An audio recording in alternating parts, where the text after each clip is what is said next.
বাংলাদেশ একটা আলাদা দেশ ভাবছে বাংলাদেশের তো বেশি গোলাগুলি নেই, ওদের মিসাইল রকেট নিউক্লিয়ার কিছু নেই, তো বাংলাদেশটা ঢুকে যাব। মানে এটা জিদের ব্যাপার। হাসিনা আমাদের লোক, হাসিনাকে ওখানে বসাতেই হবে।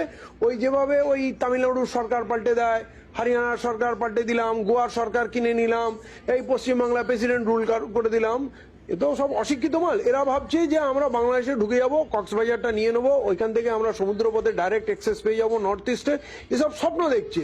এবং এই কারণেই ওখানকার উত্তেজনা তৈরি করছে, তোমরা ওখানে গন্ডগোল পাঠাও, আমরা সুযোগ বুঝে। যেমন ওই রাশিয়া ইউক্রেনে ঢুকে গেল, এরা নিজেকে সুপার পাওয়ার মনে করে, ভাবছে বাংলাদেশে চলে যাবে। কিন্তু এই যে পরিণতি হবে, ওখানে রাশিয়া আসবে, চায়না আসবে, আমেরিকা আসবে, পাকিস্তান আসবে। এই যে ফিলিস্তিনের মানুষের কাছে খাবার নেই, তাদের হয়ে যুদ্ধ কে করছে?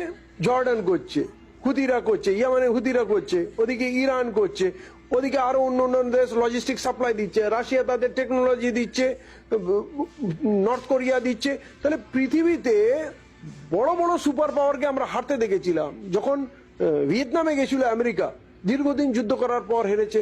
আফগানিস্তানে 20 বছর যুদ্ধ করার পর হার মেনে চলে গেল। আফগানিস্তানের লোকের কাছে কি টেকনোলজি ছিল? পায়ে চটি ছিল না, কি